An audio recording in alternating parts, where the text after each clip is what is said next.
Hello everybody, welcome to that daily Minecraft stream, the show where I stream Minecraft daily. How are you all doing today? I hope you are well. Good morning, I have to get rid of some of this wool. Today we're going to pretty much kick in straight with our buildy build, which has been pretty good so far. Hello to Aspie Bear, how you doing my friend? We are working on a rocket and a launch pad and all those beautiful things. Today, I've got a few little bits to finish up with the rocket. I want to, I don't know if I should make it out of wool. I used wool for the outside of the rocket, but I want to put something like a basic thruster on the base of the rocket. Hello to Sherlock Holmes 94, how are you? It's nice to see you again. So I have a few things to do with the rocket that I have to finish up before I move on to other things, but today I want to basically start putting the scaffolding on, and I think, I'm trying to decide what I'm going to use. I think I'm going to use spruce wood to do this scaffolding. I think I am going to make it out of wood rather than, say, metal. And the main reason for that is I want to have a staircase with it.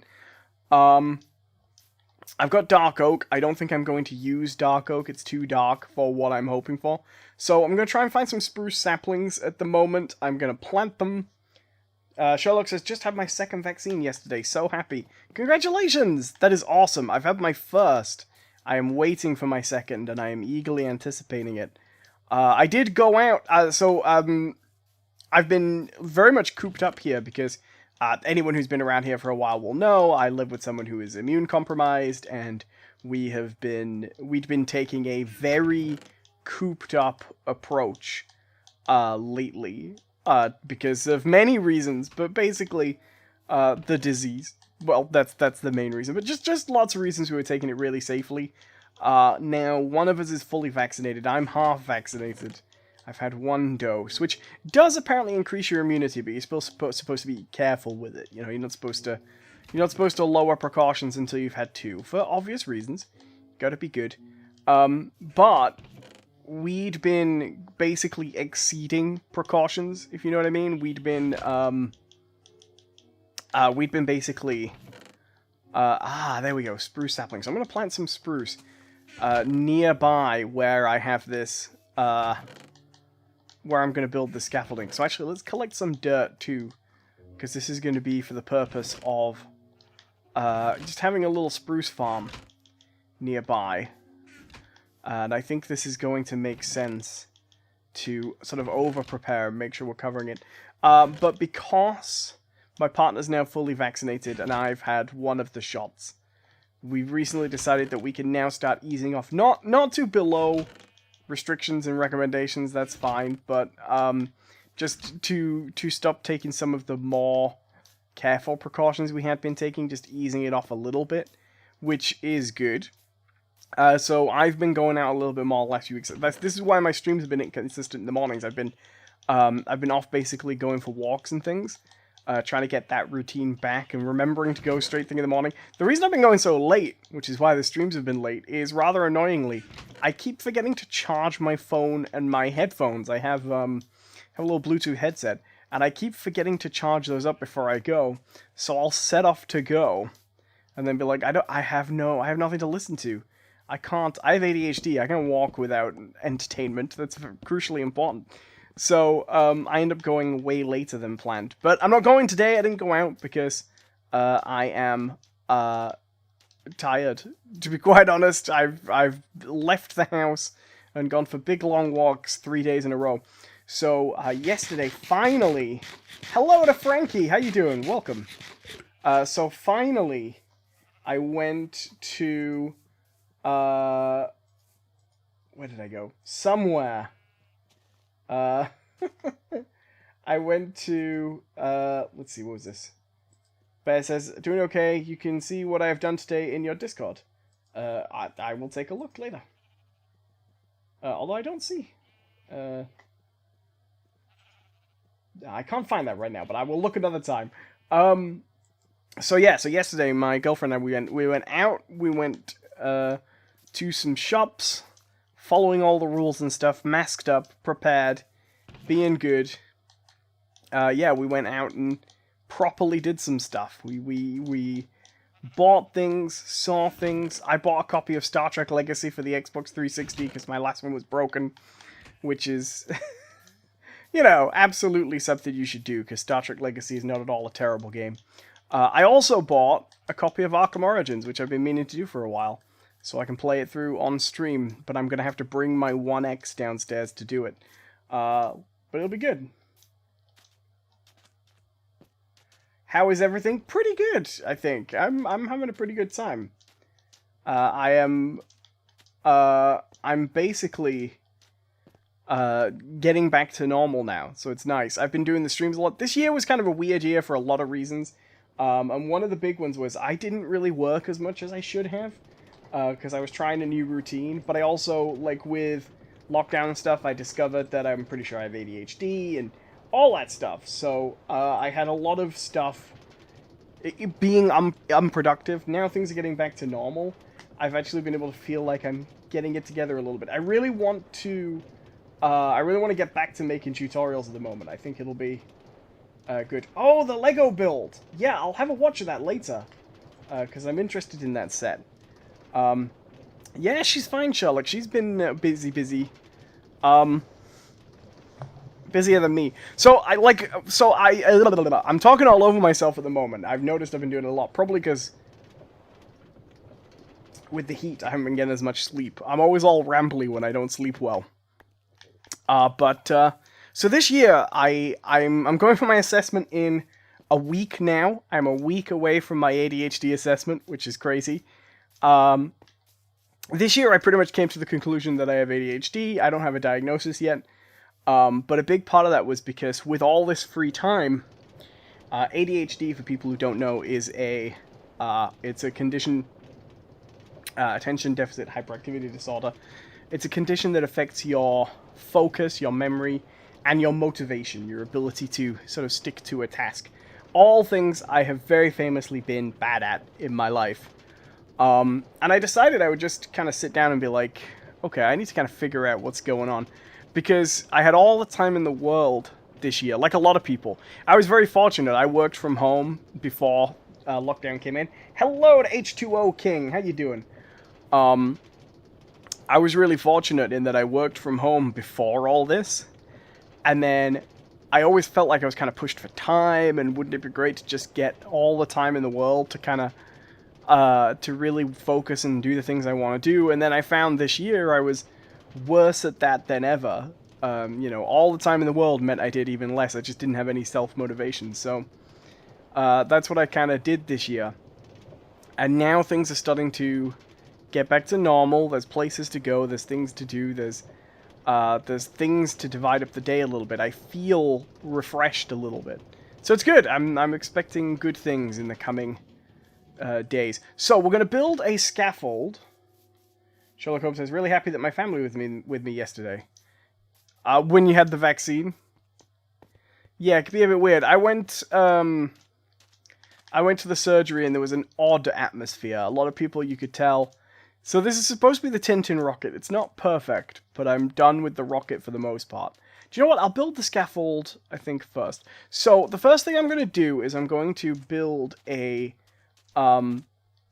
spruce forest. And this might sound like a strange thing to do, but I kind of need to. I need spruce, and it needs to be over here near where I'm working. So, I'm just going to lay down a place to make spruce forest. Hello to Rick Swinkles, how you doing? How are you guys doing today, by the way? You having fun? Feel free to drop in the chat, say hello. What are you guys up to? It is getting so warm here. So yeah, we're going to put the spruce down, lay this down. So my life has been pretty much preoccupied lately with figuring out if I have ADHD. I'm pretty sure I do. I'm just going for diagnosis so I can get some meds and stuff, and I'm expecting it to work out pretty well. But we'll see. I might find out I don't. It's been a bit weird, though. One of the strange things about finding out about ADHD, it was very beneficial early on, and it still has benefits in certain ways, because it kind of helps you understand your behavior a little bit. But one of the weirdest things for me has been it's actually made certain things harder in a way, knowing that I've got it. Well, believing that I've got it. Like I said, still not diagnosed, waiting on that. One of the fascinating things about it is, because ADHD affects your motivation, people with ADHD often have to get adrenaline running or something like that, endorphins in their brain to get motivation to do stuff, which often they do by getting angry with themselves for not doing a thing. Like, come on, you idiot, you left this undone until now, you've really got to get a move on. But when you know that the reason you're not doing a thing is possibly because of a medical reason, you don't get as angry with yourself, therefore you lose that motivation. So there's been this weird effect in that by being less annoyed with myself on a day-to-day basis for being a bit useless, I am affecting my ability to actually do things and am becoming more useless. So we'll see. I'm hoping to improve in that regard. But yeah, so that's this whole year's been kind of strange for me. I got to go through my assessment, and then once I go through the assessment, if I get diagnosed, I then got to wait another couple of months to get medication. But it's going to be an interesting year for me. I'm hoping 2021, when this is all finally over, COVID and stuff like that, I'm hoping 2021 is going to be the year I finally get my butt together and get some projects properly underway and stuff. It's going to be good. But it does have this weird feeling where this whole past year feels a bit like lost time. Like just down the drain. Okay, 20... here we go. Do I have a Discord and can I join the server? So I do have a Discord. I don't really give the link out anymore. I see Bears posted it. I'm actually going to stop posting that link. So I do have a Discord. There are some people in there. And I usually post when I'm beginning a stream in it. But I'm actually not really giving the link out anymore. The reason being, I don't really use it. I don't use it for chat. I'm very rarely in there. The only reason I ever pop in is to post the link to the stream when we start for the people who expect that instead of YouTube notifications. And quite honestly, it doesn't... I don't feel like there's a huge need for it. So I'm on the verge of closing it down. The only reason I never chatted it. When I originally set up the Discord server, and hello to Omar, how you doing? The reason I set up the Discord server originally was, we would often have quite a busy chat. The channel used to be busier than it is recently since I switched to tutorials, that's fine. But we would have quite a busy chat going, and I would finish up the stream and a lot of conversations would be ongoing and then they'd have to end. So my original plan with setting up the stream was if people wanted to talk to each other outside the channel, there was a place they could go where they could carry on conversations from the chat and things like that. But immediately there was kind of a weird misconception about it, which is people thought if I set up a Discord server, it would be a place you could come talk to me, and I had to repeatedly tell people, like, I just don't use apps like that. Like, I didn't even have Discord before I set up for mine. And these days it's a lot quieter around here, certainly when we're live, it just isn't that busy. So, yeah, it's actually a thing I'm probably retiring soon. So yeah, no need to post the Discord link on request anymore, Bear, when people ask, because you might as well just say, we've got one, but it's closing down. So, because I haven't closed it down yet. The only reason it is still up is last time I mentioned it, I said, hey, I'm thinking of closing the Discord server down. What do you guys think about that? A few people said that the posts that I make, just as I begin a stream, were useful for knowing I was streaming. That was it, because I don't post them to Twitter anymore, so I kept it for that. And that's basically it. That's the only reason it still exists at the moment. People who are used to having the little stream announcements there to know I'm streaming. That's it. So, yeah, yeah, we have one. Don't get too attached to it. It might not be around much longer. I need to sort of click in with these things a little bit more, because I'm actually quite bad at running stuff like that. It's one of the areas as a YouTuber I've never really felt like I have a good handle on stuff, which is stuff outside of just making content. Like, making a stream I can do. I click in, I say hello, I stream, we stream, I chat for a bit, done. But people have always wanted stuff like Discord servers, or chat rooms, or multiplayer servers, and it's tough. I always feel like I don't do a good job with that stuff, because I don't use it, right? Like, I am in a few Discord servers that people have invited me to, but I don't use them. I don't chat on Discord. I don't reply to my Discord messages. I just don't. It's not a place I use to communicate that much. I will very occasionally pop in, usually when I'm feeling guilty because I haven't been popping in for a bit. Right? That's the biggest reason I will use Discord. Okay, so we just gotta wait for these to grow in a little bit. Actually, it might be a good idea to get some more... Yeah, while we're sort of preparing here, let's get a little bit more dirt so I can just extend that out a bit. So yeah, it's a weird thing. It's one side of being a YouTuber I've never been good at. The stuff that you offer to people on top of the videos and streams. Because yeah, I don't have any relationship with... It's weird, I do have Twitter. I don't use it as much as I used to. But I always used to say to people, like... This is something I find really strange. Because to me, it's... I guess it's maybe just Twitter's not as popular as it used to be. But all the time that I've been on YouTube, I've had Twitter. I'm actually giving up Twitter too now, because I'm a bit hooked on it at the moment, but I'm in the process of retiring from social media in general, because I just don't think it's good for you, I guess. But the entire time I've had this channel, I've had a Twitter account.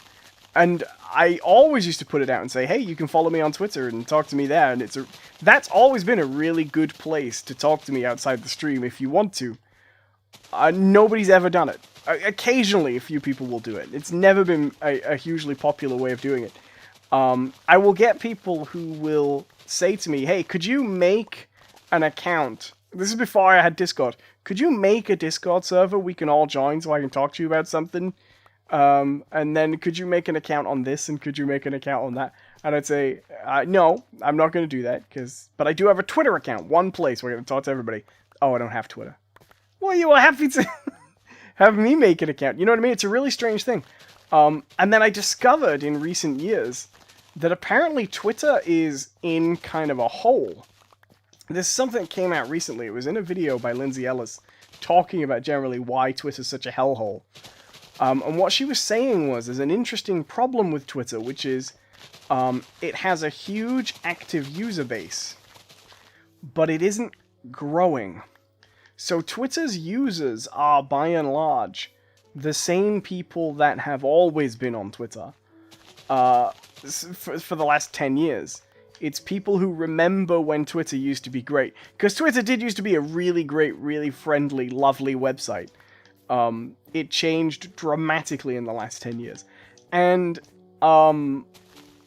yeah, apparently that's one of the big problems with Twitter. Nobody makes new Twitter accounts. Nobody becomes a new heavy active Twitter user. And I find that really interesting as a sort of a revelatory statement as to the state the site's in. It's interesting. Do I have a Microsoft Minecraft account? I do, yeah. I always forget what it is. I never remember what my Minecraft account is, and I haven't... I own Java. I bought Java specifically so that I could... When I was busier, I could be like, okay, I'll need this for more tutorials, things like that. I haven't used it. I don't think I've ever used it. I've never done a stream with it. I've never done a tutorial with it. I always forget it exists. Consistently. Rick says, you don't have to tell, but did you live in Britain? Yeah, I'm British.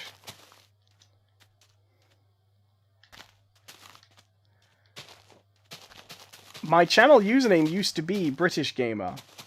That was probably when my channel was at its most successful in that, for streams. It's so weird. I feel like I used to be a good streamer. These days, I don't know. There's something about streaming. I like it more than I used to. And maybe this is the change. I like it more than I used to, and I'm happier doing it than I used to be. But it gets quieter and quieter and quieter as the channel changes, and as YouTube's climate changes. And I find that really interesting. So, basically, we're making a scaffold out of spruce today. I'm having a rambly kind of day, by the way, if you hadn't noticed. I'm flying from thought to thought.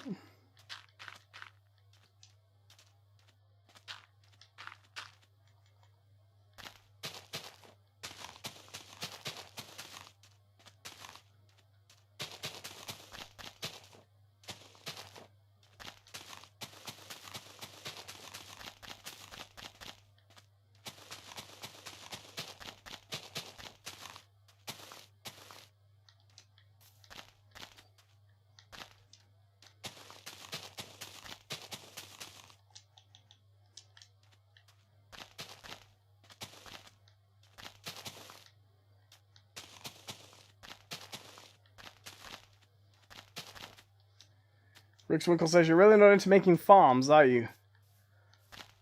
No, not really. NC Coforge says, I remember when you had that name. Me too, but I think it's less common for people to remember now. There was a... The truth is, a lot of those people that were around back then aren't really around today. Very different crowd. They do occasionally pop in, but not so much. We've been seeing a lot more familiar faces since I started doing Minecraft daily again. I think that's helped find people. So I'm doing that thing where I'm streaming and I'm just talking about streaming again, which I try not to do because I don't think it's interesting for people who don't run channels. There we go. We're just extending the amount of dirt here so we can just keep planting more spruce as we go. It's a slightly awkward shape, but...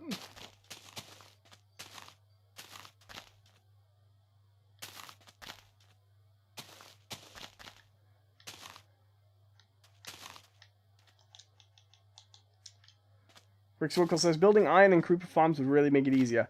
I'm not interested in making iron farms. I think iron farms are a waste of time. People talk... The thing about farms is, in general, I think people have this idea that if there's something you can make a farm of, it is, by necessity, more useful. The thing about iron is, I don't really think that's the case. Iron is not rare enough that the small amount of iron and the hassle you go through to make an iron farm is worth it. And I think that's one of the big things about farms on Minecraft. People factor in things like, oh, can you make an automated one? How much can it make an hour? How much does that compare to? But what they don't factor in is the build itself interesting? Which the iron farm one isn't. It's a very boring build.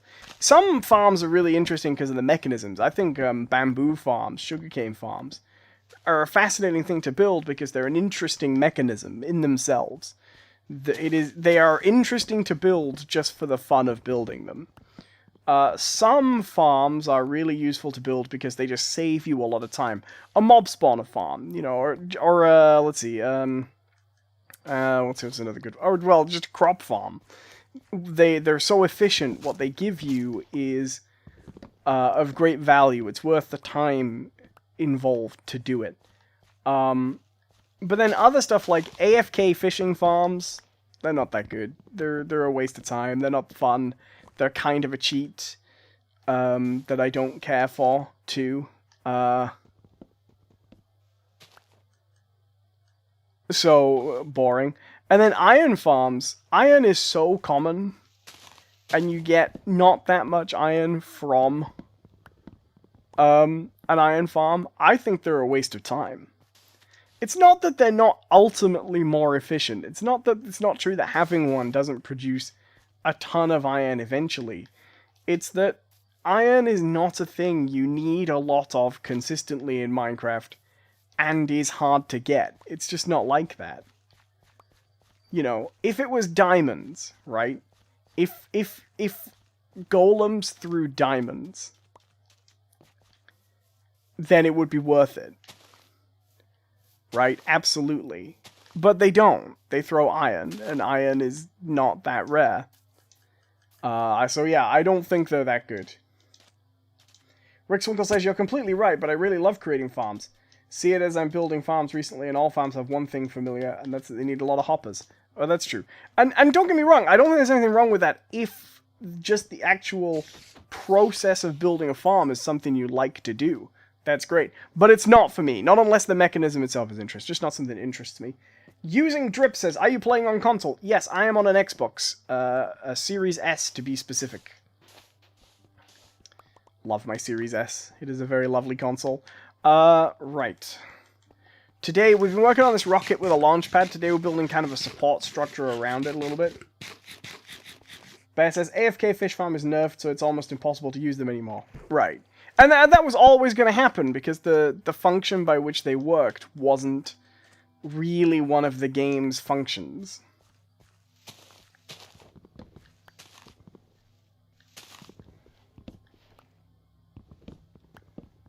And then creeper farms, I don't know. I don't think I know the design of a creeper farm. I'd have to see that one and think about it. But no, in general, I'm not a huge fan of farms.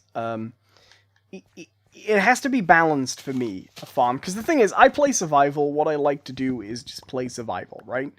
TNT is a useful thing to have, so a creeper farm would be something I'd consider maybe if it was a good farm. But most of the time I want to build. And what I want to farm for is something like, you know, with mobs, I want a ton of XP so I can keep repairing my gear. Because I'm always just whittling through my gear. I want farms to replenish the stuff I'm always using, or accumulate something I always need. So like sugarcane, so I can keep trading for mending books and things like that. And I just don't think most of them fit into that criteria, really, personally. Like a lot of redstone builds. And the thing is, I think they have their place. There are some people who are really into that kind of stuff.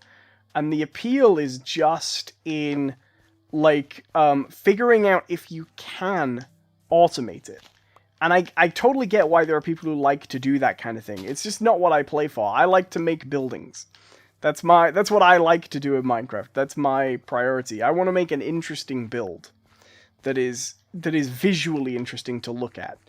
That's why I don't really build interiors in things too, right? I'm never the kind of person who builds a house, like a beautiful castle or a tower or something like that, and then when you get inside it, it's intricately detailed in the inside as well.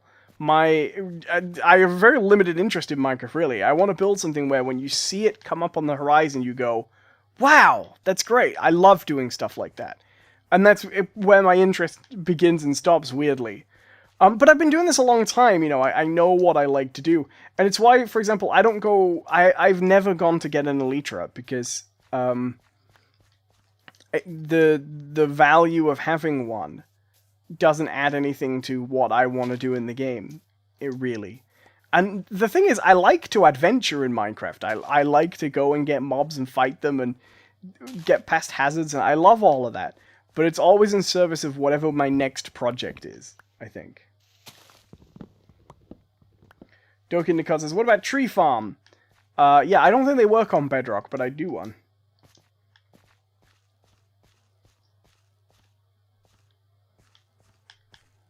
Right, how are we for wood? Don't even have that much yet. So...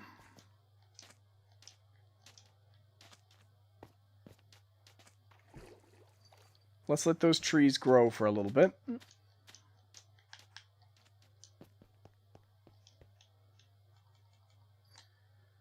I have to get this,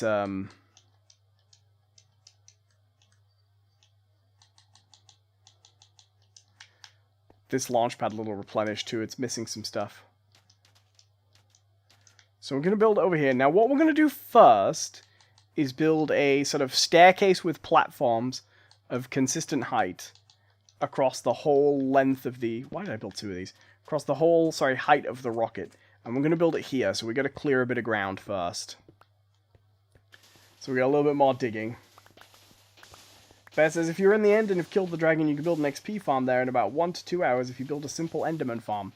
Yeah, well, so the last time I went to kill the Ender Dragon, this is a little difficult for me.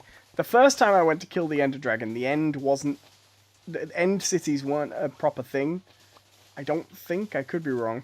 The second time I went to kill the Ender Dragon, it glitched and I didn't get an entrance. So I haven't had a ton of luck with all that stuff. The post-end stuff, which is a shame. I need some new projects, though. This is why playing daily is good, because it makes you think of alternate ideas. I need some new projects. Like, I think one of the things I need to work on at some point, probably I'll do it this world, probably not too long, now that we're in post-nether update stuff, is I really need to build a nether house at some point and actually live in the nether for a bit. Try and tame that kind of world. Because that's been something... I've never been a huge fan of survival in the nether. I've always been bad at it. I've always gotten killed very quickly. That's just my experience with it.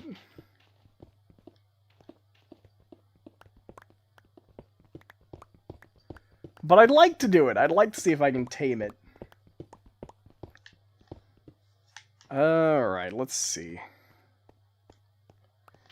We dig, dig, dig, dig, dig, dig, dig, dig, da, da, da, da. I don't know how big this is going to need to be. It's going to need to be fairly broad-footed. But maybe not too long.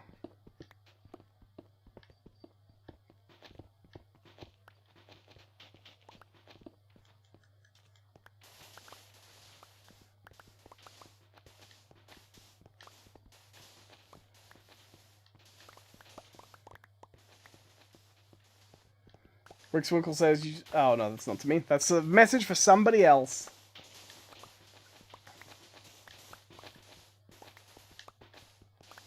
So we'll clear a little bit of ground here. I'm trying to figure out how far away we need to be. I don't think we need to be too far.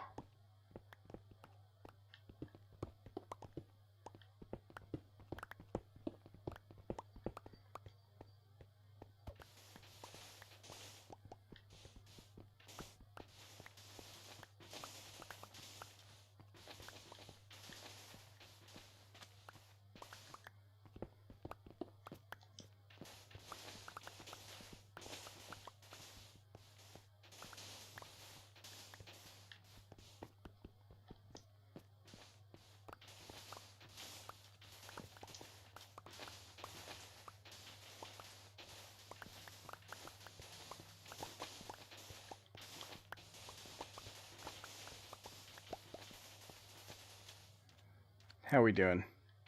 I mean, really, what I should do is rather than trying to take down this whole layer, I should just cut space in where I want the scaffold to be.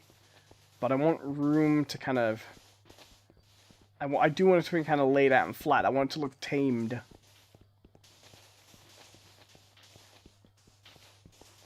If we can.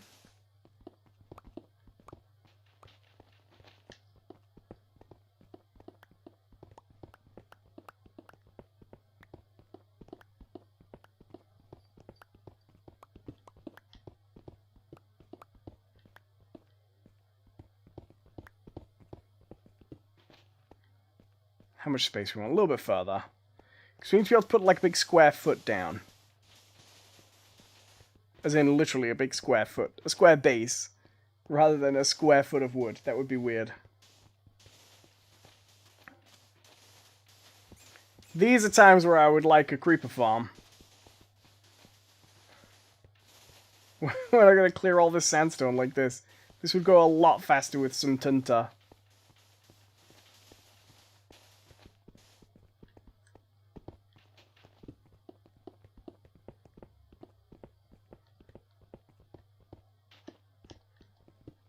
Mind you, actually, this is reminding me, I don't have full efficiency on this pick yet. If I had full efficiency on this pick, we'd just be melting through a lot of this too. The shovel we do. And you can tell. Mind you, maybe it's just me, I feel like you get immediate destruction with the shovel on sand. At, like, efficiency 2. They know. They've learned. They went out there, they studied sand. They were doing sand integrity testing, and they discovered pretty quick. Sand yields to the shovel pretty good.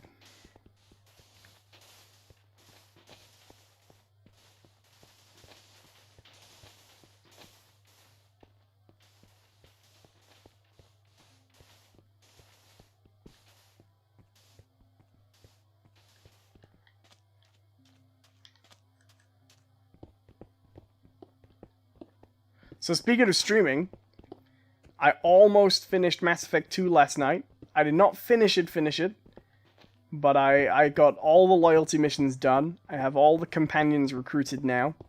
I have the full team aboard the ship, which is very exciting. I've done all the loyalty missions. I've got the Reaper IFF, which is cool.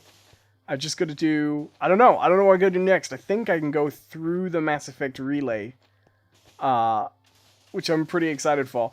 As I've gotten closer and closer to Mass Effect 2's ending, I've become more aware that I've never played Mass Effect 2 all the way to the end.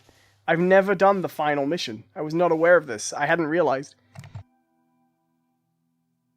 Because that game came out like 10 years ago. And so it's been 10 years since I played it, and I just always thought I'd played it through to the very, very end. And I haven't. I've never played the complete end before. So I am going to get very excited. Well, I'll see you later, Rick. Thanks for watching, man. I appreciate you being here. Hope you have a good time. So I have always championed Mass Effect 2 as just a really great game and one of my favorite games of that era and all this stuff. And I've never seen the end before. I didn't realize. I'm completely oblivious to this, that I've never actually played it all the way through to the end. So I'm very excited. I'm about to see the end of Mass Effect 2 for the first time today, which very, very cool. All my decisions are about to come to fruition. Then I'll probably take a little break and I'll push through on Mass Effect 3, which is going to be good because I've never played this game before. Kurt Player Gaming says, why do you need so much sand? I don't. I'm clearing the ground to build something here. I'm not collecting the sand at all. I mean, I've collected some of it, but my inventory's been full for ages. It's to make space for what we're going to build in its place, which isn't going to take up this whole space, but we want it to be flat anyway for the general look of it, basically. So yeah, I'm about to finish Mass Effect 2, apparently for the first time, did not realize. I mean, it's possible I just forgot the complete end. That is always a possibility. But yeah, that's going to be good. Then we're going to roll on to Mass Effect 3, which I'm guessing is going to take... I mean, it's a pretty long game. But I'm guessing it'll take, you know, about a week and a bit, the same Mass Effect 1 and 2 have taken me. I'm not being completionist with them. Like, it's really nice to replay them, it's really nice to do them on stream, I'm having a good time. But I'm not, like, doing every side quest. I'm doing, like, DLC missions, loyalty missions, story missions, and I'm not spending huge amounts of time talking to every character, because I've kind of done that before, you know? Where you, in between every mission, you sit and have a chat with everybody, and you go through and see how everybody's feeling. And the truth is, I don't want to play it like that on stream so much, because you spend a lot of time doing just conversations. I'm enjoying pushing through the plot this time, and I'll probably do Mass Effect 3 the same way. I'll probably put a lot of emphasis on working through the story at a good pace. But yeah, I'm really enjoying it. I'm really enjoying playing it, and having the same character from Mass Effect 1 just rolling through, because I never got a chance to do that. If you've never played Mass Effect before, which normally I wouldn't say this, but I've had tons of people who are just don't know Mass Effect at all watching the stream, which is nice to introduce new people to it. But if you've never played Mass Effect before, it's a trilogy of games where your choices carry through the games. Think like The Walking Dead did. Different type of game, but the way your choices carried across. It was one of the first games to do that, where you would have a save file that would carry across 3 games in a trilogy, and your choices in the first game, sometimes quite minor things in the first game, will impact things all the way through to the third game, which is interesting. In itself, it's an interesting concept. But I never got to do it, because when I played the first game, I played it on the Xbox 360, and my Xbox 360 died before Mass Effect 2 came out, because if people don't remember, Xbox 360s were all massively faulty. The early models, at least, there was a design flaw which meant that they would die, basically. Like, it was very well known that with the original Xbox 360, it wasn't a matter of if, but of when. They were fundamentally flawed designs, and they overheated, and the thermal paste baked, and they would get this error, and yeah, almost everybody with an original Gen 1 Xbox 360 lost theirs. They did revise the design with the Jasper motherboards afterwards, and they survived a lot better. So Mass Effect 1 was only on the 360. I played it on the 360, and my 360 died. Mass Effect 2 came out on 360, and then was getting a PS3 port a little bit later. It got a PS3 port the year after, and that's what I played Mass Effect 2 on.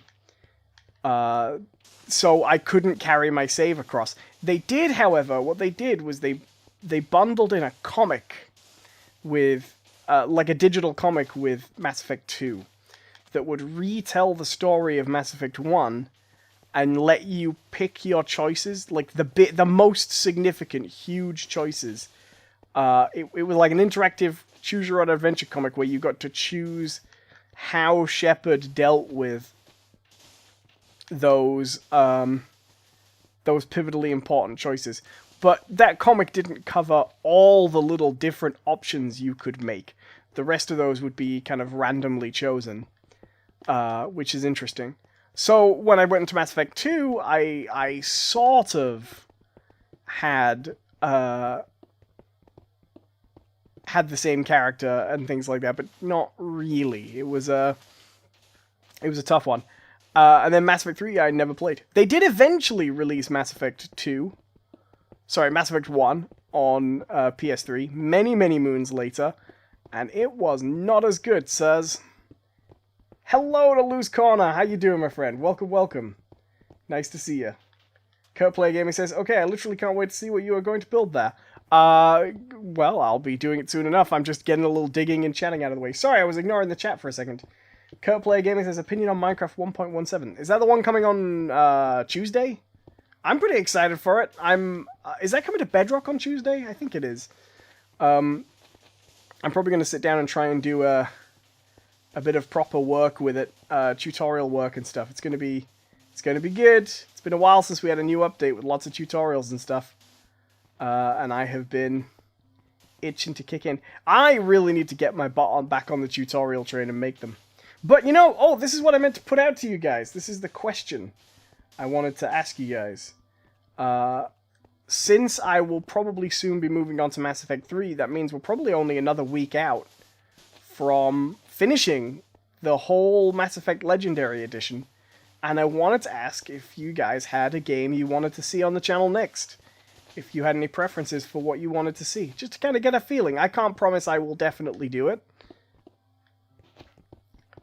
But I'm always interested in knowing what you guys want to see me play. Okay, we're nearly done here. We're just digging away.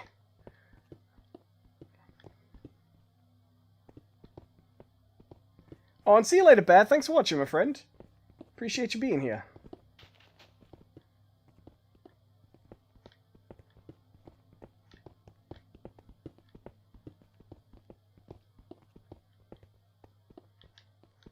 Because there are all kinds of things I could do. I've been thinking about doing the Arkham series again. I mean, I don't keep streams on the channel these days, so I was thinking about doing the Arkham series again, and I thought what I might do is 100% Arkham Asylum on stream, because I've never done that kind of thing, but I can actually do that. I can 100% Arkham Asylum. It's one of the few games I know inside and out, upside down and everything. Who next says do a Pokemon Nuzlocke? It won't be that. I wouldn't make a good Pokemon streamer. I don't care enough for Pokemon the way sort of obsessive Pokemon fans do. Like, don't get me wrong, I like Pokemon games. I think the original Pokemon games were a lot of fun. But I have no interest for, like, the obsessively technical side of it. That said, I like the Nuzlocke system in how it adds variety to Pokemon, because so much of it had been covered, you know? So much of it, the way it creates a more unknown approach to it, which I kind of like. But I don't care for. Oh man, if I say it this way, it's going to sound wrong. If I say I don't care for Pokemon, it's not true. I really love Pokemon. I love the mainline series up to the 3DS. I don't think the 3DS games are very good. I liked Sword and Shield enough. It's fine. But I don't play Pokemon the way Pokemon players do, if you know what I mean. I like them as fun RPGs with a team of funny monsters on them. I've never been a multiplayer player of it. I've never wanted to obsessively compete against other people. I don't care to max my Pokemon stats and all that kind of stuff. And because of that, I realize Nuzlocke changes a lot of that stuff, but because of that, it's something I'm not so interested in streaming because I'm not really fond of the response you get from others when you do it, if you know it. I'll tell you what it's like. I really liked Overwatch when Overwatch came out. I thought Overwatch was a really fun game. One of the few online multiplayer games that I had a really good time playing. I really enjoyed Overwatch.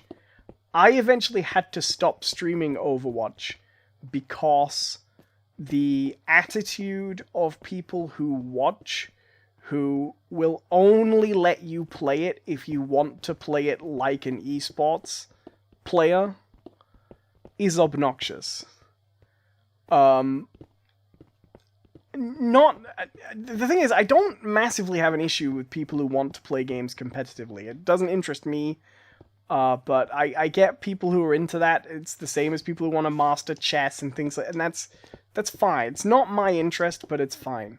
But with the rise of esports games in recent years, what we found is if a game gets categorized as an esports game, it builds an audience of people who will only let you play it like that. Do you know what's a really good example, actually? Hello to Angelica Erasmus. I talked about this before because I think it's really funny, but when I bought Destiny 2, and I really liked Destiny 2 when it first came out. It's gone in a direction I'm just not interested now, but I really liked Destiny 2 when it first came out. And I really liked the multiplayer modes in the competitive circuit. I don't remember if they called it competitive, but the more professional esportsy side of Destiny 2's multiplayer. I really enjoyed those modes. Now, I'm not very good at first-person shooters. It's no secret. I like them, but I'm not very good at them. I'm not a very skilled player at all. But I enjoy them. I think they're fun. And I got a comment from a guy when I was streaming Destiny 2. I got a comment from a guy that said, if you respect other players, you shouldn't play competitive because you aren't good and you're dragging your team down. And I just sent him a 2-word response, which was, grow up, right? Because my thing is, I don't care if I'm not very good at the game, right? If I drag other players down in competitive, I'm sorry, that's one of those games where you build a rating, and eventually you get rated in among other players. I have to play to build my rating, right? And if it's a low rating and I'm always ranked with other terrible people, that's where I am, right? That's fine. It doesn't bother me. I am not good at first-person shooters, right? My streaming on this channel should never have been taken as a declaration that I'm good at games. I'm not. I'm not skilled at them. I'm just not. It doesn't bother me. It doesn't hurt my feelings. It's a truth that I am comfortable with because I still enjoy them. But I will not apologize for playing a mode of a game I spent $60 on at that time. You know what I mean? I wasn't gonna be I wasn't gonna pay $60 for a game and then be told, oh, sorry, you're not a skilled enough player to play this particular mode, even though the game allows you to do it and the rules in the league are accommodated for it. Because I have decided independently you're not good enough. And that's what kind of playing all esports games and certain types of games that build a community like that are like. And unfortunately, as much as I hate to see it like this, because it's still a children's series that is very popular, that's what streaming Pokemon's like. Even in Nuzlocke, that's what it's like. If you don't... if you play Pokemon on the channel and you make Squirtle your starter in Red and Blue, just because you like Squirtle. I mean, Squirtle's a great Pokemon, it's a bad example. But if you put a Pokemon in your team that they've decided, arbitrarily of any other standard, it's a bad Pokemon, just because you like it and you like its moves, they don't shut up about it. This is what it was like last... I have streamed Pokemon, not as a Nuzlocke. I did an original cartridge going through to Pokemon Stadium. But that's what it's like. That is what it's like with... It's just one of those games. It's one of those games where it's a misery to stream because the game's fans are such utterly miserable people. And that's what Overwatch was like in the end, and that's what Destiny became like. Destiny was the real sad one, actually, because Destiny 1 was a really great experience. When I played Destiny 1, the game was at the end of its life. Taken King had come out. Iron Legion? Was it Iron, Rise of Iron, that's it, had come out. Loose Connor says, as long as the game you play is fun, that's all that really matters. I think so, but other people don't see it like that. Destiny 1 was one of the most enjoyable experiences I ever had streaming a game. Because at the time I played it, it hadn't been as successful as Bungie had wanted, but it had stayed alive, and for the duration of the time, it had built an audience, and Destiny 2 was coming along, and the audience was expecting it to be a little bit more successful at launch, and that's the position it was in, right? So it was this, I'm going to call it an MMO. We can call them games as service games. Destiny is an MMO, really. It just doesn't copy all the MMO traits. They didn't call it an MMO because they knew that label was toxic at that point. I'm ready to start building soon. So Destiny 1 was a really wonderful game to play because the community loved the game and wanted other people to love the game too. They really wanted to keep players. They wanted to get more people in. It was a very welcoming atmosphere. Oh, and thank you to HuanX999 for subscribing. I appreciate it. Destiny 2 changed on a dime. Destiny 1 was just a wonderfully accessible community full of people who wanted you to do well, wanted you to like the game, wanted you to keep playing. Destiny 2 was immediately more successful, was immediately populated with competitive, highly aggressive, you know what gamers are like. Gamers are the worst people in the world. It is one of the worst communities to be in and try not to be a shitty person. Like, and to give a crap about other people. Destiny 2 immediately got populated with people like that, and immediately became just a lousy experience. I played Destiny 2 from launch, day one. I'd played all of Destiny 1, every expansion, every mission, everything.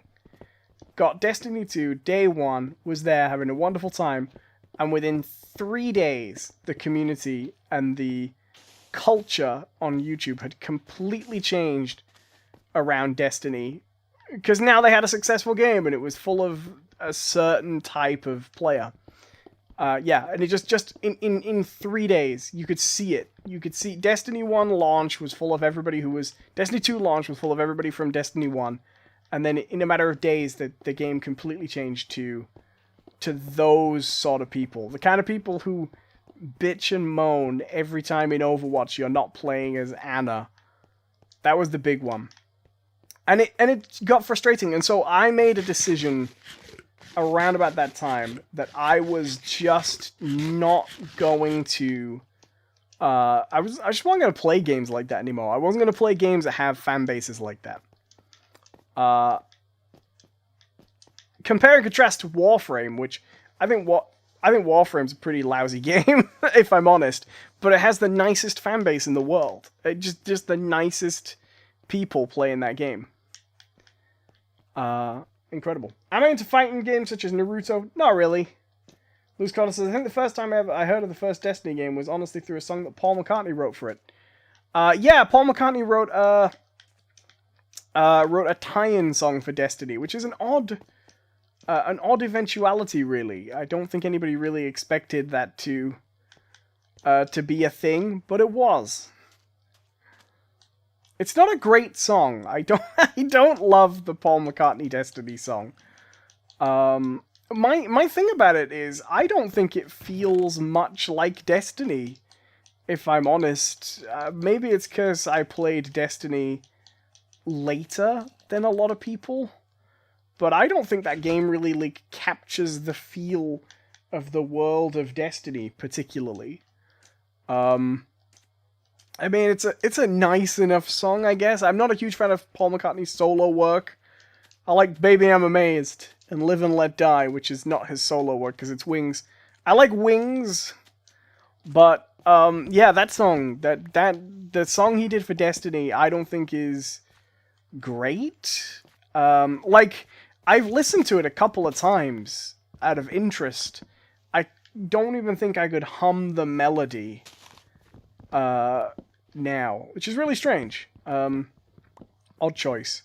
I've actually been thinking about replaying Destiny 1, because I had such a pleasant experience with it. Such a nice time just playing Destiny when it first came out. I thought it'd be nice. That's actually one of the things I don't like about Destiny 2. I'd say it's probably my least favorite thing about Destiny 2. The way you can no longer just go and replay the story. Hello to Jovelyn Aguila. How you doing? Hello to Stampy fan number 1 who says, hi bro, is the Millennium Falcon finished? It is! Do you know what? I would load out and show you it, but I can't. How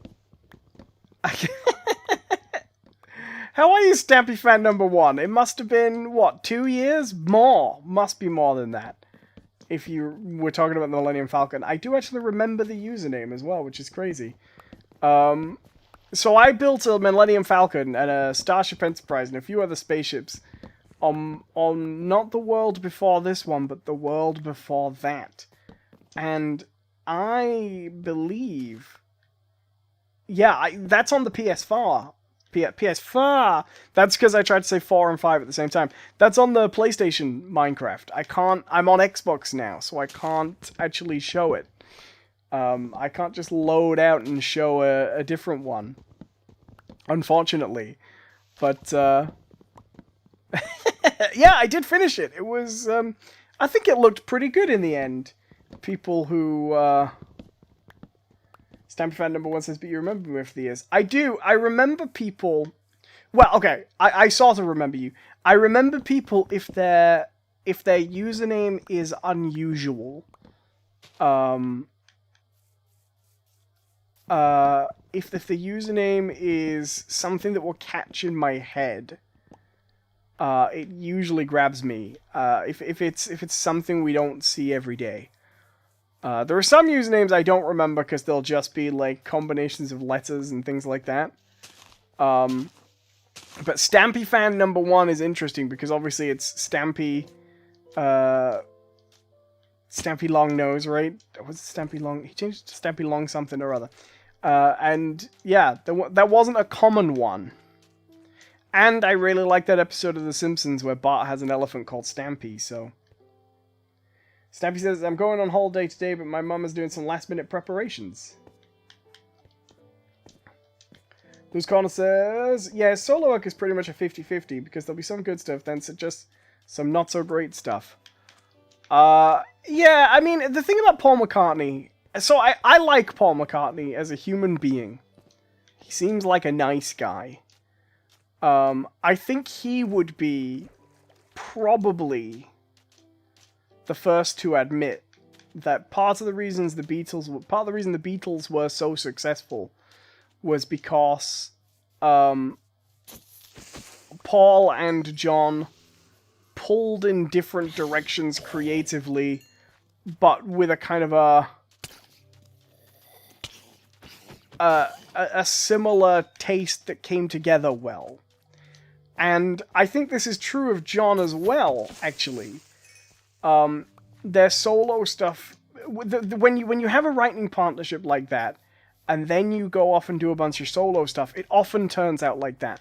Because the thing about being Paul McCartney is, you've got to imagine nobody says no to Paul McCartney very much these days, creatively. Like, if Paul McCartney wants to release an album full of songs, and he picks a load of songs you think are terrible, as a record executive, you're still going to release them, because it's Paul McCartney, right? You don't say no to one of the Beatles. You just don't. And so, both Paul and John's solo work after the Beatles is like that, I think. I think it's probably a necessary trait of that, which is you don't have the same oversight, but you also don't have the moderation of working with other people.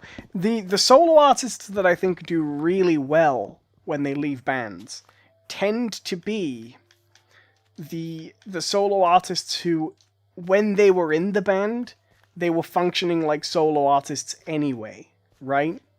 Like, I'm not a huge Phil Collins fan. Sorry, Phil. But when Phil Collins was in Genesis, and Peter Gabriel, when Peter Gabriel was in Genesis, so Genesis, right, gave us Peter Gabriel and Phil Collins. When Peter Gabriel was in Genesis, he wrote his own songs, he came up with a lot of his ideas, and he did them, but as part of Genesis. And then when he went solo, he just carried on doing that, right? So it worked about as well as it did before. And then when he went solo, Phil Collins in Genesis became more of the lead figure, and he did that. And then when he went solo, the same thing, right? So I think the artists that managed to go from bands to solo work successfully were the ones who, when they were in the band, were doing a lot of solo work just within the band, right? Loose Corner says, I believe this is Xbox Series S Bedrock Edition. It is! Yes, I'm on a Series S. Stampy Fan says, bro, are you using old gen or new gen Xbox? Hello to Sinister Minister. Hello to Fuzzy. So this depends very much on whether you consider the Series S... Well, the Series S is a new gen Xbox. The question is, do you think it's one? I really need you out of the way, random trader. This is not a great situation you found yourself in. If you could get out of it, that... You know what? Fine. It had to be done. Yeah, so if you consider the Series S to be a next-gen Xbox, and I do, I'm technically on next-gen. Some people don't. Some people do not consider the Series S to be a next-gen console. I think they're wrong, but I understand why they think it. I love my Series S. I have recently been starting to feel the pull for a Series X, even though the Series S hasn't been out that long. The reason being, I'm starting to become aware of issues caused by not having a disc. There are also moments where I would enjoy having 1X enhancements on certain games. Like, we recently... Alright, let me carve off another couple of layers. We recently played Need for Speed Heat on the channel. And it's a little bit of an ugly game on Series S, because it gets the 1S version. Stampy Fan says, I also consider it next-gen. I am glad. I understand why, because there was a lot of confusion early on with the Series S, because it didn't get any of the 1X enhancements. So people were like, oh, if it's not getting 1X enhancements, it must be the inferior machine. And that's a completely logical conclusion to make. If there's you got your Xbox One, and then you got your 1S, and then you got your 1X, and then a Series X comes out and it does everything the 1X does plus more, and the Series S comes out and it doesn't do everything the 1X does, that the natural inclination is to go, alright, obviously the 1X must be more powerful. But it's not really that. It really is just that the 1X is so specifically tailored to do one specific thing, which is to take Xbox One games and then using RAM, just by putting a ton of extra RAM in, really, produce the same game at higher resolutions. The Series S isn't designed for that. It just doesn't have really, that's all it's missing over the 1X, the RAM. It has a much better CPU, and it has a sideways step GPU. It's not more powerful on paper, but it is more capable. And what we're seeing is now we're getting these frame rate patches out where games are getting frame rate boosts, and Series S is getting the frame rate boosts, but not resolution boosts. So, I still wish that they'd actually let you use 1X enhancements. I think the reason they didn't is because Microsoft wants to keep the X name meaning 4K, basically. They want you to go, okay, if it's on Series S, it's not going to be 4K, and if it's on something with an X in the name, it's going to be 4K. I think they wanted to keep that clear in their head, but I think it's true that the Series S would not be able to run every 1X game, but there are certain updates that you can turn on or off in the system. You can be like, okay, I'm going to run it like this, run it without. And there are certain 1x games that get frame rate boosts instead of resolution boosts. Or they get graphical feature boosts instead of resolution. Or, you know what I mean? You can choose between them. I really wish they'd actually let you have the 1x enhancements on if you wanted them, and turn them off if they weren't working. So you could choose, okay, you know, like I'm going to try and have... Because there's some 1x games where you actually get quite a moderate boost in resolution, but it unlocks the frame rate.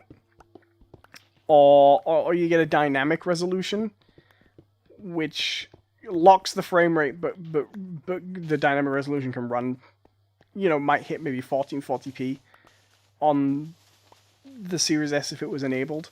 So I wish they'd actually let you have those 1x enhancements, but, you know, I know why they didn't. But all in all, I think it's been a really successful console. I got one.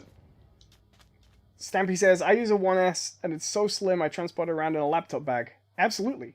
Stampy says, I love the way you say person's username and say what they said. I do. I've always done that, and I've always been fond of it myself.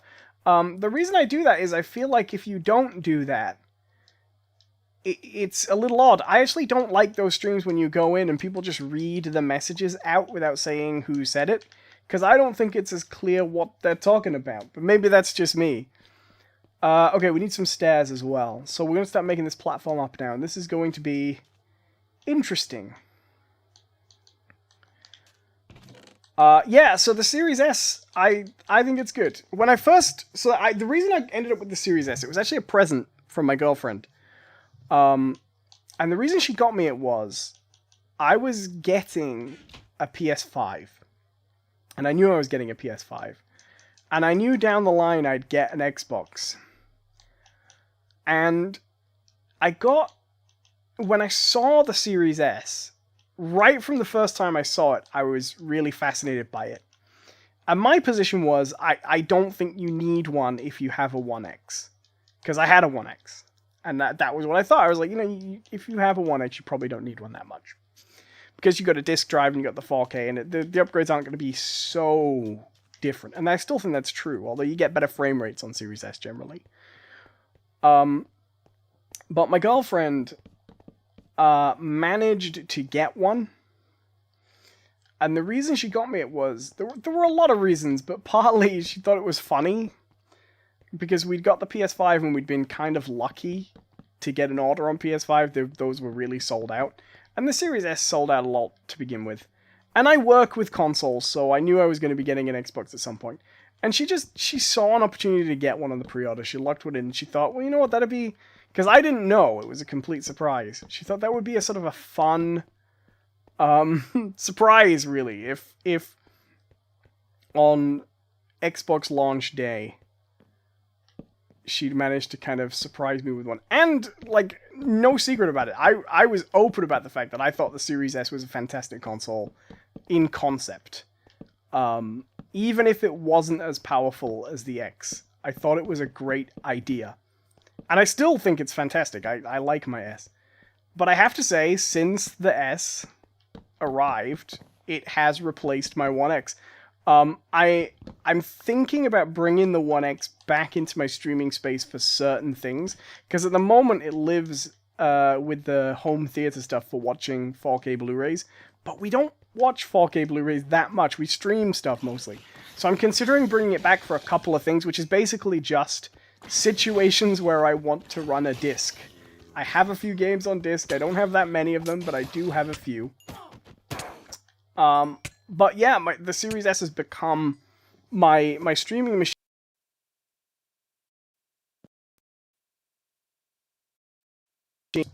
Pulled my mic out. Let me just check you're hearing me. You are. There we go. My mic cable's a little bit loose lately, and it's been coming out a lot, so I need to kind of deal with that. But, yeah, although we lose 4K resolution now and then, and sometimes the resolutions, because you only ever get the same resolution as the 1S version on Series S, although that's becoming less common now, because people are starting to produce specific Series S versions. Even though when you're playing older games, you occasionally get the slightly ugly 1S version, by and large, it's been a great experience. I played Cyberpunk on it, and it was a much nicer time than I would have had if I'd played it on the 1X. I think it's been a great console. I have nothing but positive things to say about my Series S, and I did not expect it to be like that. Actually, I expected it to be... Okay, let's make a square for now. I expected it to be a much more... of a compromise. And it wasn't like that at all. So yeah, it's been good.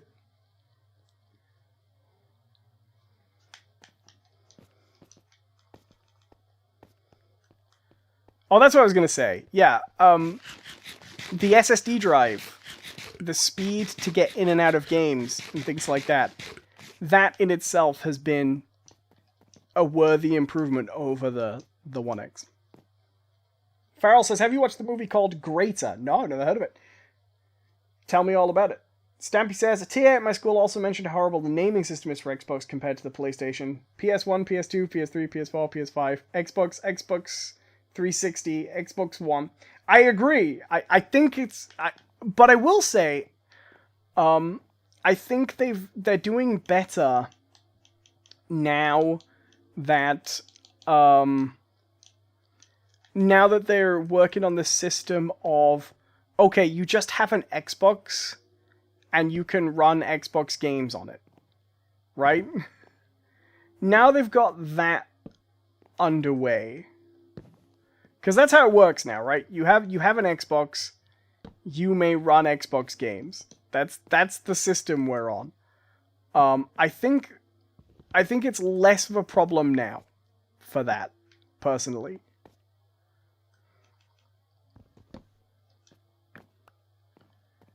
Because I like that. I was talking about this. People, I don't know if you've noticed, but Sony have recently been making signals that they're going to start going the same way as Microsoft, in that they're going to start playing with, like,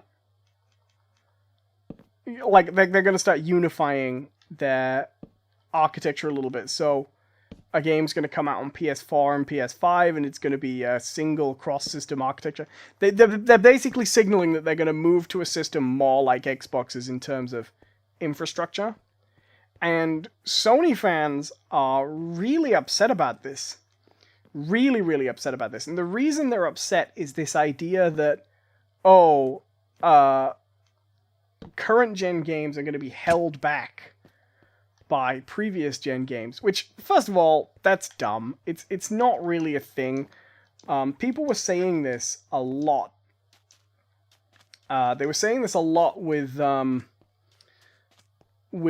Xbox originally, and, you know, it was one of those things that came out... So I made a video a while ago. I don't think it's public on the channel anymore, because it just didn't need to be, but I made a video a while ago saying that I was pretty sure that when the Xbox Series X came out, the Xbox One X was still going to play Series X games. Which turned out to be right, pretty much. Microsoft has absolutely gone down this road where the consoles are unified. I thought they were both going to do it. I thought Microsoft and Sony would both do it. It seemed a given to me that they both would. And actually, they didn't. Sony tried to resist this approach. This idea that, you know, like the iPhone infrastructure, the idea that you have one device and you have one device, and then I'm gonna have to put a little support on here. You have one device, one store, and then your digital purchases carry across from store to store, right? That, to me, it was absolutely transparent that this is the future people want. This is the kind of digital, the digital store people want to have access to. It's how people want to buy digital goods. It should be the future. And it seemed obvious to me that Microsoft had also figured out that this is what people wanted and that's what they were going to do. And then I thought, maybe somewhat naively, I thought Sony had figured this out as well. And the differences we were seeing between them was just one of messaging.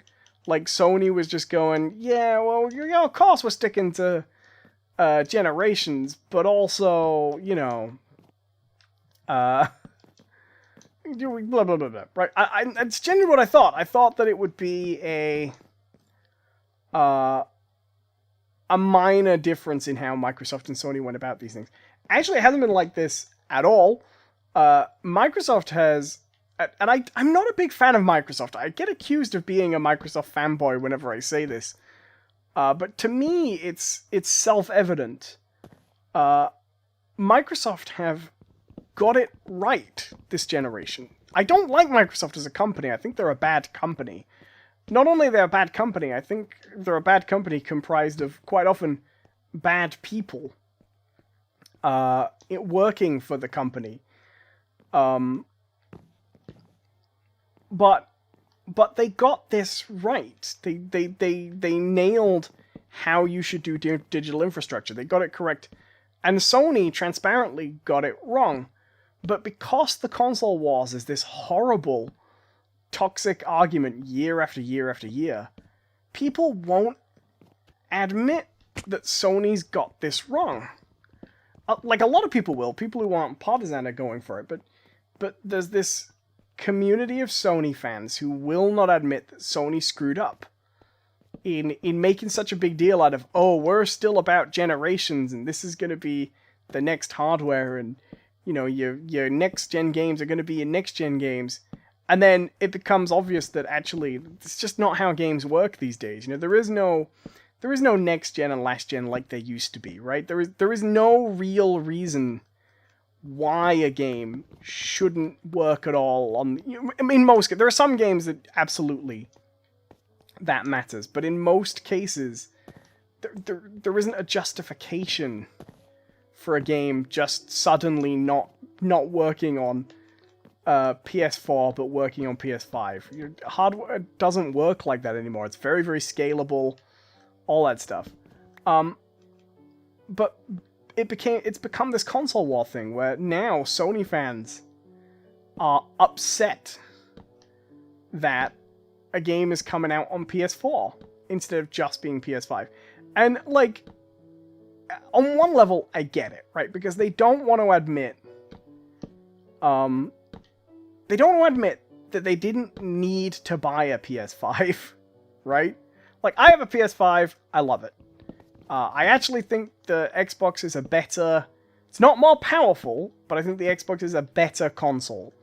The Series S. It's efficient, it's tidy, I like it.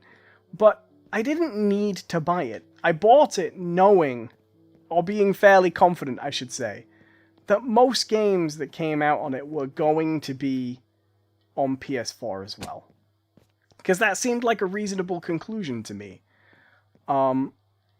But more and more in the console wars, we're seeing these people who have to justify their purchases with the idea that, oh, well, obviously it should only run on PS5 because PS5 is so unbelievably powerful but it's not how hardware works. It's like, Farrell says, everybody loves the games right, Xbox should be credit. Everybody loves the games that bought them for the first time. Stampy says it'll turn into a civil war amongst PlayStation fans, without a doubt. Hello to Dr. Stuart Lloyd, how you doing? Stampy says the two companies should come together to make a new line of consoles which bring PlayStation and Xbox together. It would be a console god. I'll tell you the thing that really got me. This is something, because when console generations come out, I'm always following the hardware and keeping up with the news, and I like that kind of thing. And I'm always interested to see, have I built this in the wrong place? I have. That's fine. I'm always interested to see, like, early technical reports. Oh, I'm missing subscriber messages, aren't I? Thank you so much to Stampy Fan number 1 for subscribing. Welcome to the Adams family. Da-da-da-da. Click, click. So when a new console comes along, I'm always watching like the digital foundries, the comparisons of games, seeing which ones perform best, all this stuff. And I watched the Digital Foundry report for Assassin's Creed Valhalla. Now, Assassin's Creed Valhalla is, in my opinion, not a really terrific game. I don't even think it's a hugely technically impressive game. It's okay. It's an Assassin's Creed game. It's running on previous gens, so it's not completely ground up new gen technology. Fair enough. But it is what it is. It's a good game. If you like the newer Assassin's Creed games, I prefer the older ones. But I enjoyed Valhalla. I enjoyed a lot of Valhalla. I did what I did with Origins and Odyssey, which is I bounced before the end. I played it until I was done with it. The game was not over by the time I was done with it. And that's fine. I got my money's worth. When Assassin's Creed Valhalla came out, that's one of the few exclusive PS5 games I played. Well, not exclusive. A few PS5 version games I played, not PS4 with enhancements as well. So when I played Valhalla, I went to see the Digital Foundry results, and the PS5 version outperformed the Series X version.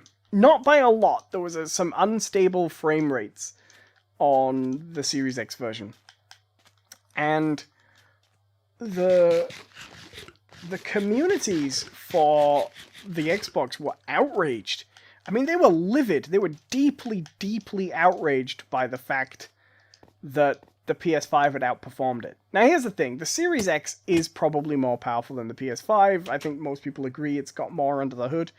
But these early games, when you're in your launch period for consoles, not everything's ready yet. Some things turn out differently, and different things can make differences, right? Like little features about consoles can, early on, while people are getting used to hardware, they can have effects you didn't necessarily expect.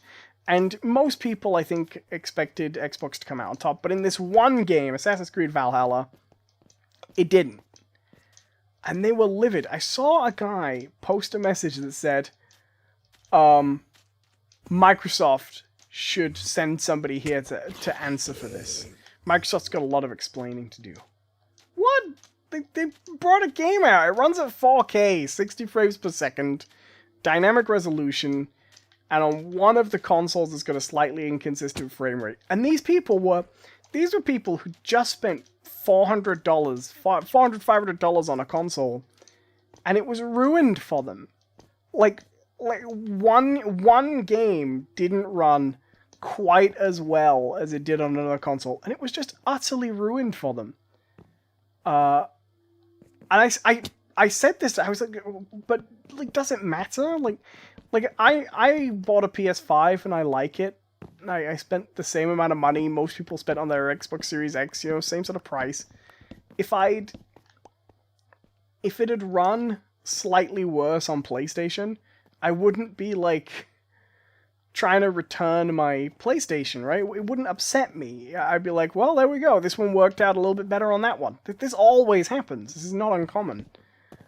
The response was, and I will never forget this, yeah, but PlayStation 5 owners weren't promised the most powerful console. Xbox owners were promised the most powerful console. PlayStation owners weren't, so of course they don't care. What? No, nobody was promised the most powerful console. That's marketing speak, right? That's not an objective statement of fact. You could argue it's an objective statement of fact, but it doesn't mean anything, right? It has no bearing on which game's gonna have exactly. It doesn't mean Microsoft saying in their advertising saying it's the most powerful console. That could mean it draws the most power into the power supply. You know what I mean? It could mean all kinds of things. That's not a guarantee. By the way, you will have the best frame rate in Assassin's Creed Valhalla. It doesn't mean that, because it's a meaningless statement, right? It's a completely meaningless statement. And I've always remembered that. I've always remembered those people who'd spent... This was on a community just for, like, hype for the Series X. I was there to talk about my shiny new Series S, and I was very happy with it. But can you imagine that? Can you imagine spending months and months and months waiting and waiting and waiting for the shiny new console you were so excited to come out for, that you've pre-ordered and you've spent... God, how much was the Xbox when it came out in dollars? I think it was £450 here. I could be wrong. I might have been $350. But anyway, new console price, multiple hundreds of your local currency, and then just in an instant it being worthless to you because the PlayStation 5 gets a slightly higher frame rate. We weren't even talking about anything big. It was like certain areas at certain times where there was heavy load going through this specific door. On Xbox, it dropped to 45 frames per second at some point for something. You know, like, it was such a nothing thing. I couldn't believe it. Could not believe it. And then, later on, they introduced a patch. They introduced a... let's see. Stampy Fan says, Microsoft does software and digital infrastructure better, so let them lead that. So, Sony's better for hardware, so leave that up to Sony. That would create an amazing console. Feral Kingabird says, Xbox One can't cast 4K. Feral Kingabird says, PS4 can. My brother said, yep, you have a better system. Can't cast on 4K. I mean, Xbox One and PS4 don't do 4K at all. One X and PS4 Pro do... Are you talking about streaming 4K? Because neither of them do that.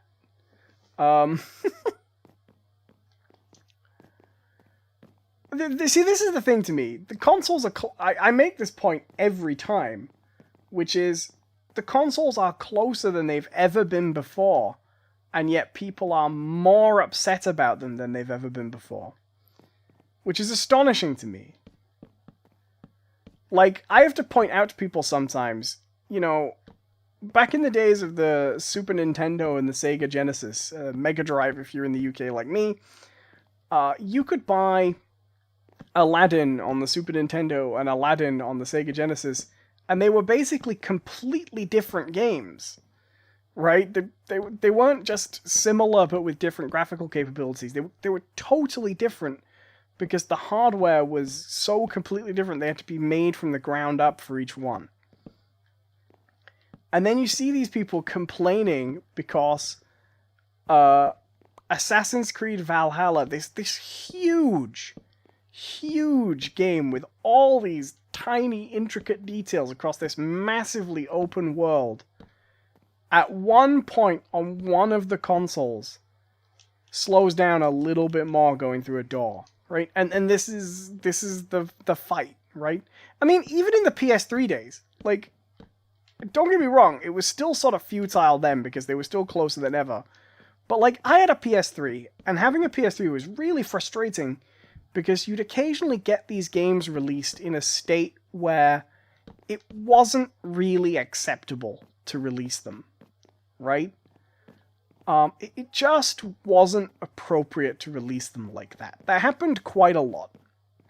That these PS3 games would come out that just didn't work because they hadn't been balanced enough from the Xbox version. They'd been developed on Xbox and then they'd been ported really quickly and lazily to PS3. That happened quite a lot in the PS3 days. You don't even get that now, and people are still complaining. Like, when was the last time you played a game on a console and it just... Like, Cyberpunk's the last time it happened, and this wasn't even a partisan thing, this was a generational thing. You know, the last time that happened was Cyberpunk, and that's because they ran the next-gen version without porting it back well enough. Shots Gaming says, I always get interested in this sort of stuff too, seeing the differences between one another and comparing them. Yeah, that's the frustrating thing, because I love that kind of conversation. Like, I love Digital Foundry. I really enjoy Digital Foundry's comparisons of the technical differences between consoles. I'm dumb. Let's take this top layer out. I really enjoy that kind of stuff.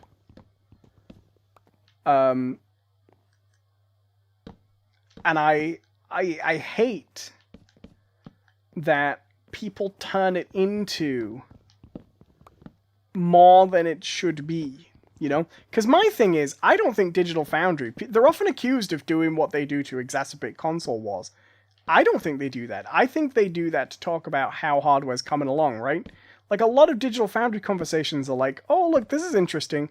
On both consoles, we're seeing slightly different implementations of, you know, ray tracing, and here's why they're not capable of doing it the other way yet. And, you know, and I love that kind of chat. But yeah, like, Digital Foundry got it really bad for that Assassin's Creed Valhalla thing. Because they pointed out that the Xbox version was inferior in such a minor way, and everybody got really upset. And then they released an Xbox patch that improved things on Xbox a little bit, but it was still worse on Xbox in this teeny tiny, not at all important way. And then the narrative became, oh, well, they didn't use the patch properly. They didn't use the patched version, which of course they had. It was just nonsense.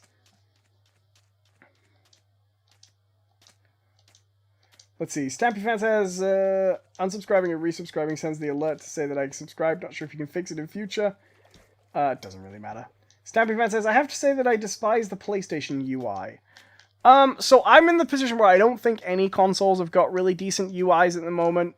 I thought the PS3's XMB UI was the last console UI that was really solid. I think that worked for what you needed. I don't think the Xbox had a good UI after the Blades, because the Blades was pretty simple. The PS4 UI is fine. It achieves what you need it to. The Xbox UI is... the Xbox UI is generally terrible. It has gotten better. The Xbox UI, when I first got an Xbox One, I would have said was unusably bad. You could just never find... No matter how used to the console you were, you could never find anything you wanted. It's not like that now. The PS4 UI was fine. You could always, with a bit of intuitiveness and a bit of like, okay, this is what I'm trying to do, you could get to what you needed. The PS5 UI is terrible. It's not as bad as the Xbox One when it first launched. The original Xbox One UI is atrocious. It's gotten better. It's still useless. Like, I don't stream. If I needed to stream from the Xbox, like from it as a console, I'd probably get used to it. But I don't. I used to stream from the PlayStation. And that was fine. To this day, if you told me, go set up a Twitch live stream on your Xbox and stream from your Xbox, and get it done within half an hour, I'm not sure I could. I've tried to do it several times. And I used to be a streamer who streamed from within consoles, right? Using the PlayStation share button. I don't think I could figure out the Xbox's... I've never been able to figure out what you're supposed to do. Maybe it's changed since last time I tried, but when I first tried to do it, you had to get the Twitch app and then specifically pin the Twitch app to a... Anyway, at the moment, consoles in general don't have good UIs. And it seems to be because... Well, I mean, with Xbox, it's because they tried to copy Windows 8's UI, which is a strange choice.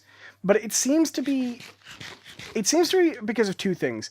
Firstly, they seem to think a new console has to have a new UI, which I don't agree. I think the XMB is perfectly good, and I think the PS4 should have used it, and the PS5 should have used it. And like, I know people don't like the XMB, but it worked, and it was one UI.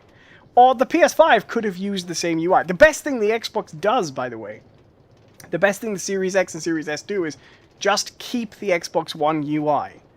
Not that the Xbox One UI is good, but don't just change it to a new one because it is a new console. That was the right choice. So the transition is completely smooth and seamless. It is a real problem. Stampy Fan says, I love the Xbox UI, one specifically. Well, they all have the same UI. Every Xbox since the 360 has exactly the same UI. So long as they're all updated to current system settings and stuff. I actually had my 360 on the other day. I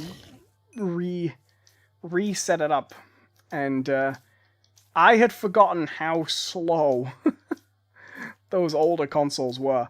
I hate having to reconnect the PS3 for any reason these days. The PS3, in retrospect, is so slow.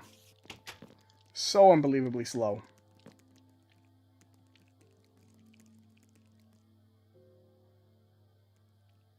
Stampy Fan says, a blast to the past, but when the Game Boy came out, Nintendo used developed technology and gave it a new meaning. Is that not what new consoles should be about?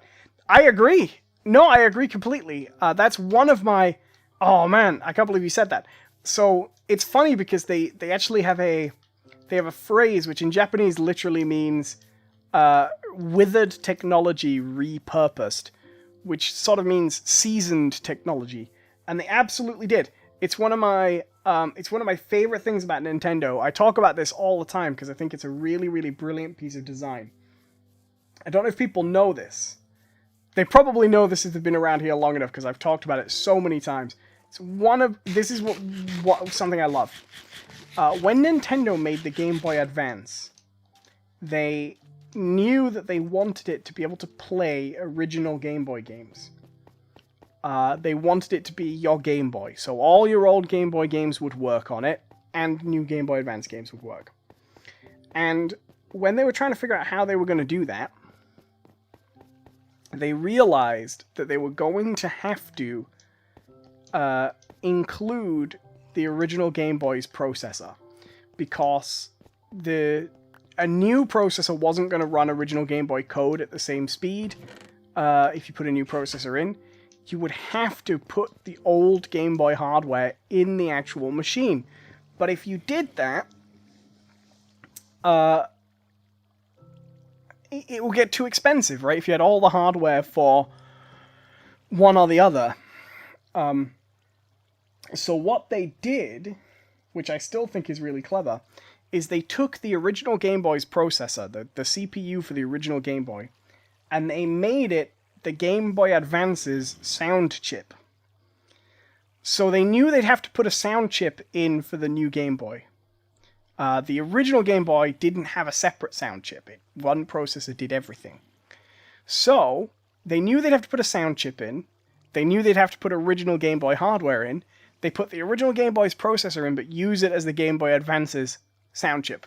So when you listen to sound on a Game Boy Advance, what you're listening to is the entire power of an original Game Boy just being used to make sound.